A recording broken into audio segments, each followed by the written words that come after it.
Hello everyone, welcome back to the channel. आज की इस वीडियो में मेरे पास है टीवीएस की जुपिटर 110 का बेस मॉडल और टॉप मॉडल। आज की इस वीडियो में मैं इन दोनों वेरिएंट्स का कंपैरिजन करके दिखाने वाला हूं कि कीमत में कितना डिफरेंस लेके आती हैं दोनों के फीचर्स में कितना डिफरेंस देखने को मिलता है, कौन सी ज्यादा वैल्यू फॉर मनी रहेगी। और अगर आप खरीदने का सोच रहे थे जुपिटर तो ये वीडियो आपके काम का हो सकता है। इस वीडियो को स्टार्ट करें उससे पहले special thanks to Saurabh TVS for helping me out. अगर आपको टीवीएस के लाइनअप में कोई भी स्कूटर खरीदना है या बाइक देखनी है कोई भी टीवीएस की, तो आप शोरूम को कांटेक्ट कर सकते हो। जो डिटेल्स हैं वो नीचे डिस्क्रिप्शन बॉक्स में मिल जाएंगी आपको। और सबसे पहले मैं आपको चाबी जुपिटर की दिखा देता हूँ, उसके बाद में इनके फीचर्स की बात करते हैं। तो यहाँ पे देखो ऐसी कुछ की मिलती है जुपिटर के साथ में। लंबी सी चाबी है, वजनदार चाबी है, ऐसी कुछ की मिलेगी और चाबी जो है वो काफी ठीक मिलेगी स्कूटर के हिसाब से। उसके बाद में फिर बात आ जाती है इनकी वेरिएंट्स की, कौन कौन से वेरिएंट्स आते हैं यहाँ पे। देखो जुपिटर 110 जो है वो 4 अलग अलग वेरिएंट्स में आता है। जो बेस मॉडल है वो अपने साथ स्टील व्हील लेके आता है और बाकी फीचर्स में कटौती देखने को मिलेगी, उसकी वजह से प्राइस जो है बहुत कम है इसका। वहीं अगर आप बाकी वेरिएंट्स की बात करते हो तो एक आता है ड्रम ब्रेक के साथ में, जो कि एलॉय व्हील्स लेके आता है। बेस मॉडल में तो स्टील मिल ही जाएगा अपने को। उसके बाद में स्मार्ट एक्स कनेक्ट आएगा और एक स्मार्ट एक्स कनेक्ट आएगा जो कि डिस्क के साथ में आएगा। तो ये 4 मॉडल अपने पास में है। ये बेस है जो व्हाइट कलर में यहाँ पे खड़ा है और उसके बगल में टॉप मॉडल खड़ा है आईगोस इसके साथ में।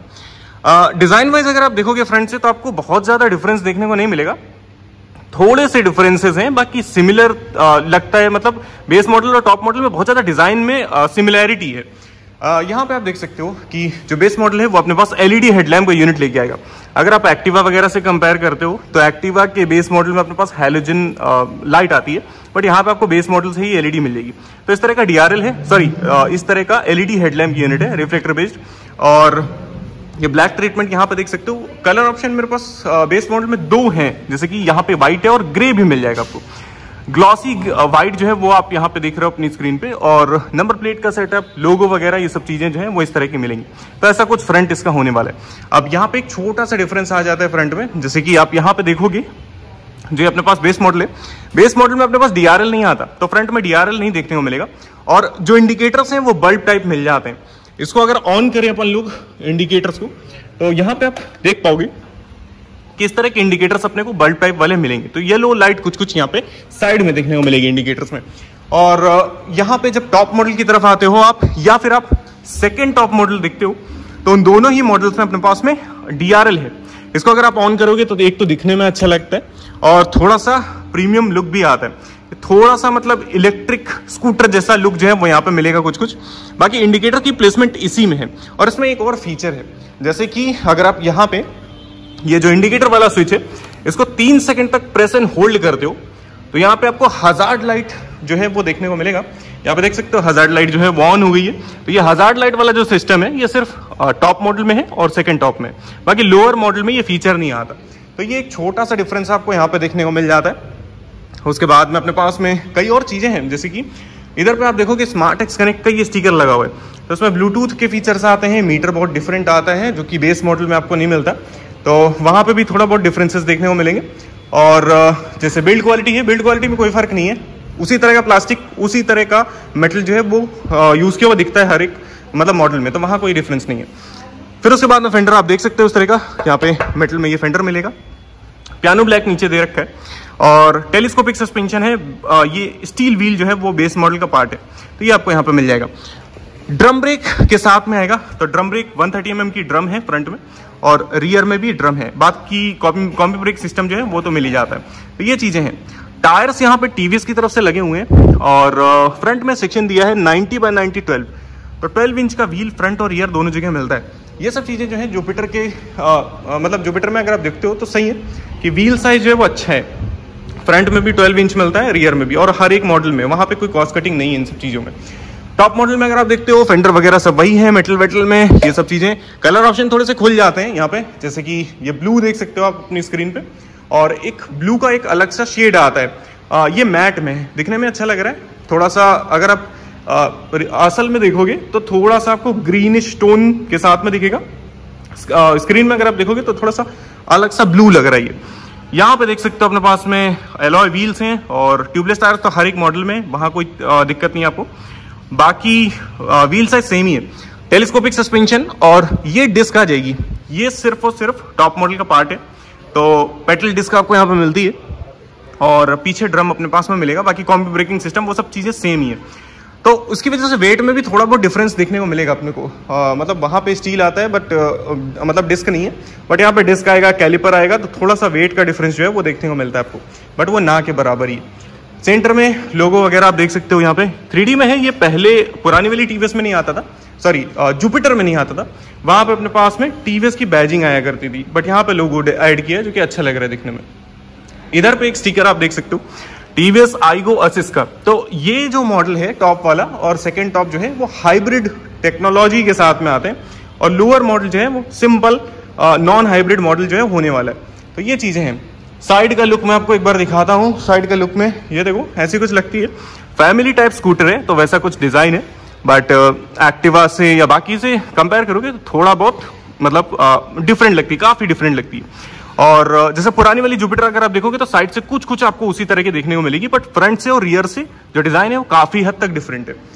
सीट आप देख सकते हो, सीट इसकी लंबाई चौड़ाई बहुत अच्छी है, और जो कुशन यूज किया है वो भी काफी ज्यादा सॉफ्ट यूज किया है, तो कंफर्टेबल है बहुत ही ज्यादा। अगर 2 लोग बैठना चाहते हैं बड़े आराम से बैठ सकते हैं, चौड़े होकर बैठ सकते हैं। लंबाई चौड़ाई अच्छी है सीट की, और स्पेस में कोई कमी नहीं है। बाकी यहाँ पे देख सकते हो आप, ये अपने पास पियानो ब्लैक में, तो मतलब बहुत ज्यादा यूज करोगे तो स्क्रैचेस वगैरह पड़ सकते हैं, बट दिखने में तो नए में अच्छा लग रहा है काफी ज्यादा। और टेल लाइट जो है वो बहुत डिफरेंट है, मतलब जैसे पीछे अगर आप देखते हो तो पीछे अपने पास कनेक्टेड टेल लाइट मिलेगी, जैसे कि जनरली अपन लोग कार वगैरह में देखते हैं कनेक्टेड DRL, उस तरह का लुक मिलेगा। ऊपर की तरफ यहाँ पे पियानो ब्लैक है, और ये अपने पास टीवीएस का बैज है। और इधर पे अगर आप देखते हो तो आपको दिखेगा कि ये DRL सिर्फ, सॉरी ये जो टेल लाइट है ये सिर्फ सेंटर में ही है, और उसके अलावा यहाँ पे साइड बाय साइड इसमें मतलब इंडिकेटर्स का इंटीग्रेशन। तो ये चीज यहाँ पे, ये चीजें आप देख सकते हो सेम ही है। तो ऐसा कुछ सिस्टम मिलेगा, और सीट का टेक्सचर थोड़ा सा अलग मिलेगा आपको। जैसे ऊपर के मॉडल में आप आते हो तो यहाँ पे थोड़ा सा ग्रे टोन भी है, थोड़ा सा टेक्सचर अलग है, जुपिटर का यहाँ पे ब्रांडिंग हो रखी सीट में, और ये सब चीजें जो है बेस मॉडल में नहीं मिलेंगी। बट आप सीट कवर अगर लगवाते हो तो उससे कोई ज्यादा फिर फर्क नहीं पड़ेगा, तो वो चीज है। उसके बाद में बात आती है मेन प्रैक्टिकलिटी की, जैसे कि यहाँ पे कितना स्पेस है पैर के पास में। तो देखो काफी जगह यहाँ पे तो है, उसमें कोई कमी नहीं। लेग स्पेस है, यहाँ पे बैग वैग रखने की जगह है। इन्होंने एक हुक दिया है बट दूसरा वाला नहीं दिया है, तो दूसरा नहीं आता, किसी मॉडल में नहीं आता। और ये अपने पास में यहाँ पे थोड़ा सा स्पेस है, जैसे फोन चार्जिंग में लगाना है उसके बाद यहाँ पे रखना है तो आप रख सकते हो, बट बेस मॉडल जो है वो चार्जिंग पोर्ट लेके नहीं आएगा। इसमें ऑप्शनल है चार्जिंग पोर्ट, अगर आप चाहो एज एन एक्सेसरी लगवा सकते हो और फिर वो आप यूज कर सकते हो। बाकी इधर पे देखोगे तो टाइप ए चार्जिंग पोर्ट आएगा, और साथ में ये स्पेस यहाँ पे है, और दूसरी तरफ अपने पास फ्यूल फिलर कैप दोनों में मिलेगी। फ्यूल टैंक जो है वो थोड़ा सा अलग है, फ्यूल टैंक यहाँ पे मिलता है इस जगह पे पैर के पास में, और 5.1 लीटर कैपेसिटी है। तो एक स्कूटर के हिसाब से जो आप शहर में यूज कर सकते हो 5.1 लीटर कैपेसिटी ठीक है, रेंज वगैरह सही मिल जाएगी, मतलब मान के चलो 250 किलोमीटर तक की रेंज मिल सकती है अगर आप टैंक फुल कराओगे तो वो एक चीज यहाँ पे। साइड में यहाँ पे जुपिटर का बैज है, बढ़िया लगता है दिखने में, ये मेटल में है सारी चीजें। और उसके बाद में आती है बात सीट की स्पेस की। तो देखो अगर आप इसको ट्विस्ट करोगे तो सीट खुल जाएगी, और अगर आप इसको अंदर पुश करके दूसरी साइड ट्विस्ट करोगे तो फ्यूल फिलर कैप का एक्सेस मिलेगा। यहाँ से पेट्रोल भरवाया जा सकता है और बैठे बैठे भरवाया जा सकता है। तो ये सब चीज़ें जो है वो जुपिटर के साथ में अच्छी हैं कि आपको पेट्रोल पंप में नीचे उतरने की जरूरत नहीं है, बैठे बैठे आप फ्यूल भरवा सकते हो। उसके बाद में सीट खुल गई है मेरे ख्याल से, हाँ 33 लीटर का स्पेस है। और देखो जुपिटर जो है बाकी स्कूटर से इन सब मायने में आगे निकल जाता है कि इसमें आपको स्पेस बहुत अच्छा मिलेगा। अगर आप छोटे हेलमेट रखना चाहते हो तो 2 रख सकते हो, नहीं तो एक बड़ा हेलमेट रखो, सामान रखो, बाकी काफी ज्यादा स्पेस यहाँ पे मिलेगा। ये चीज काफी सही है। और यहाँ पे चेसी नंबर है, OBD2 स्कैन करने के लिए आपके काम का नहीं है, सर्विस वाला जो है वो करेगा। और उसके बाद में यहाँ पे आप गाड़ी के पेपर्स रख सकते हो। तो ये चीजें हैं अंदर की। लाइट वाइट नहीं दी है मेरे ख्याल से, टॉप मॉडल में भी एक बार नजर मारते हैं और इसको भी मैं आपको दिखाता हूँ। तो अंदर पुश करके अगर आप ट्विस्ट करोगे, एक सेकेंड, अंदर पुश करके अगर आप ट्विस्ट करोगे तो ये ओपन हुआ है। और इसको अगर आप दूसरी साइड ट्विस्ट करोगे तो सीट इसकी ओपन कर सकते हो। सीट के साथ में देखो यहाँ पे भी लाइट नहीं मिलती, तो टॉप मॉडल में भी लाइट नहीं आएगी, वही सारा सिस्टम उसी तरह का मिलेगा। अब यहाँ पे फर्स्ट एड किट पड़ी है और ये टूल किट पड़ी है, तो ये दोनों चीजें जो है वो आपको मिल जाएंगी। उसके बाद में इंजन की बात कर लेते हैं। इंजन देखो, इंजन सेम ही है, इंजन में कोई फर्क नहीं है, बट हाइब्रिड सिस्टम मिलेगा ऊपर के मॉडल में। तो यहाँ पे टॉर्क का फर्क रहेगा थोड़ा सा। 113 सीसी का 4 stroke single cylinder air cooled engine मिलता है, फ्यूल इंजेक्टेड। और जैसे पावर की बात करते हो 7.91 bhp जनरेट करके ये देगा। और जो टॉर्क है वो मोटर का और इंजन का कंबाइंड टॉर्क 9.8 न्यूटन मीटर्स का है। और वहीं अगर आप दूसरी तरफ देखते हो तो जो लोअर मॉडल है उसमें आपको मोटर वाला सिस्टम नहीं मिलेगा, हाइब्रिड वाला। तो जो इंजन है वो 9.2 न्यूटन मीटर्स का टॉर्क जनरेट करेगा। अब ये डिफरेंस जो है वो बहुत थोड़ा सा है, लेकिन स्कूटर के मामले में थोड़ा सा आपको फर्क समझ में आएगा पिकअप का। और इसका जो मोटर है वो एक्टिवेट होता है जब आप इसका थ्रॉटल थोड़ा सा तेज ब्लिप करते हो। तो अगर आप ट्रैफिक में हो, थोड़ा सा तेज एक्सेलरेट करोगे तो मोटर जो है वो एक्टिवेट होगी, एक्स्ट्रा टॉर्क जनरेट करके देगी, तो पिकअप ज्यादा मिलेगा, उसकी वजह से आप ओवरटेक कर सकते हो आसानी से। वो चीजें हैं। बाकी यहाँ पे अपने पास में ये नंबर प्लेट का सेटअप है और सस्पेंशन वगैरह देख सकते हो। रियर में 3 स्टेप एडजस्टेबल दिया है, ये हाथ से भी एडजस्ट हो सकता है, तो ये अपने हिसाब से आप हार्ड एंड सॉफ्ट कर सकते हो।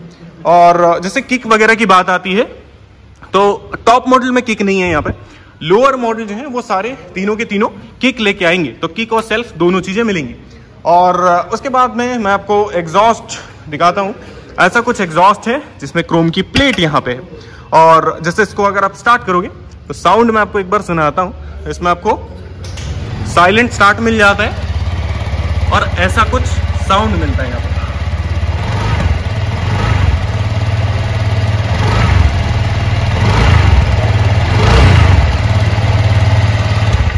ऐसा कुछ साउंड मिलता है। उसके बाद में यहाँ पे अगर आप देखते हो इस जगह पे, तो यहाँ पे किल स्विच दिया है, इससे आप वो कर सकते हो, इंजन की किल कर सकते हो। बट यहाँ दूसरी तरफ अगर आप देखोगे तो ये किल स्विच की जगह इसमें ऑटो इंजन ऑन ऑफ का फीचर जो है, आइडल स्टार्ट स्टॉप, इसको यूज करना या ना करना वो कंट्रोल किया जा सकता है यहाँ से। तो ये सब चीजें हैं बेसिक। उसके बाद में फिर आप देख सकते हो कि जो साइड स्टैंड है वो एज एन एक्सेसरी है, यहाँ पे साइड स्टैंड नहीं आता। और बाकी जैसे आप बात करते हो सेंटर स्टैंड की, तो वो आपको यहाँ पे मिलेगा। फुटपेक्स वगैरह इस तरह के यहाँ पे आ जाते हैं। और फीचर्स में कई सारे डिफरेंसेस हैं, जिससे यहाँ पे अगर आप देखोगे डिजिटल मीटर में, तो डिजिटल मीटर में कई सारी चीजें हैं अपने पास में, जैसे कि ब्लूटूथ कनेक्टिविटी है, नेविगेशन वगैरह है, और फोन कनेक्ट करके आप मैसेज की नोटिफिकेशन, कॉल वगैरह की नोटिफिकेशन यहाँ पे देख सकते हो। तो वो सब चीजें हैं। हेलमेट वगैरह की वार्निंग है अपने पास में, स्पीड वगैरह है, और उसके बाद में ट्रिप ऐप है, रेंज है, फ्यूल इंडिकेटर है और क्लॉक है। उसके बाद मोड बटन है, उससे आप odometer, trip A trip B ये सब चीजें कर सकते हो। और मतलब काफी सारे फीचर्स हैं। थोड़ा सा मतलब इसको वर्टिकल रखा है स्क्रीन को, तो ऐसी कुछ स्क्रीन मिल जाती है आपको। और फीचर्स तो काफी हैं, इतने हैं कि आप यूज करोगे तो आपको फीचर्स की कमी महसूस नहीं होगी इसमें। उसके बाद में अपने पास हाई बीम, लो बीम, पास लाइट, पास दिया है यहाँ पे, पास यहाँ पे लिखा हुआ है नीचे की तरफ, ठीक है। उसके बाद में इंडिकेटर और हजार्ड एक में है यहाँ पे ऐसा कुछ हॉर्न मिलता है। ये मैंने बताया अभी idol start stop on off करने के लिए। पावर स्टार्ट की बटन है, साथ में वॉइस कमांड है यहाँ पे आपको वॉइस कमांड मिलता है ऊपर के मॉडल में। बट लोअर मॉडल में अगर आप आओगे तो यहाँ पे आपको वॉइस कमांड का फीचर देखने को नहीं मिलेगा। ये यहाँ पे सिर्फ इंजन स्टार्ट बटन यहाँ पे दिया हुआ। तो ये सब चीजें बेसिक वाली हैं। बाकी स्विचेस वही हैं, हजार्ड नहीं आता यहाँ पे, वो सब चीजें सेम ही है। मतलब बिल्ड क्वालिटी में कोई फर्क नहीं, स्विचेस वगैरह सारी चीजें सेम है। मीटर एक डिफरेंस लेके आएगा, जैसे कि नीचे के मॉडल में देखते हो तो एनालॉग में अपने पास में ये मीटर मिलता है। एनालॉग में आप स्पीड देख सकते हो, यहाँ पे कितने किलोमीटर चली वो देख सकते हो। पावर मोड, इको मोड, इसमें स्विच नहीं होना, कुछ भी बटन नहीं है स्विच करने के लिए। जब चलाओगे तो अपने आप इको मोड, पावर मोड आएगा। मतलब एक रेंज है 35 से 45, 50 के आसपास इको मोड, फिर पावर मोड, ये सब चीजें हैं। और फ्यूल इंडिकेटर यहाँ पे, बाकी मिरर्स इस तरह के हैं। और उसके अलावा तो मैंने लगता नहीं कुछ छोड़ा है। हाँ, सीट हाइट वगैरह बता देता हूँ। सीट हाइट जो है वो इसकी है 765 mm की, दोनों की सेम। और ग्राउंड क्लियरेंस 163 mm का है, तो वहां पे भी कोई फर्क नहीं है। 106 किलो का स्कूटर है ये। और उसके बाद में बात आती है माइलेज वगैरह की। तो माइलेज देखो दोनों के सेम माइलेज है ऑलमोस्ट, वहां कोई ज्यादा फर्क नहीं है। आप ये मान के चलो कि माइलेज आपको 45 से 50 तक का मिल सकता है। 45 से 50 तक का माइलेज है वो आपको ये स्कूटर निकाल के देगा। और जैसे आप कीमत की बात करते हो तो जो बेस मॉडल है वो 92,200 रुपीज का पड़ेगा, मतलब 92,200 रुपए का। और जो टॉप मॉडल है वो आपको पड़ता है करीब 1,05,600 रुपए, मतलब 1,05,600 रुपीज। तो ये प्राइस में डिफरेंस जो है होने वाला है। देखो, अगर आपको फीचर्स वगैरह नहीं चाहिए, आपको डिजिटल मीटर नहीं चाहिए, डिस्क ब्रेक नहीं चाहिए, आपको बेसिक काम चलाना है, बाकी जुपिटर की सारी प्रैक्टिकलिटी आपको चाहिए, तो बेस मॉडल आप खरीद सकते हो, काफी ज्यादा पैसा बचा सकते हो, बट वो हाइब्रिड सिस्टम के साथ में नहीं आएगा।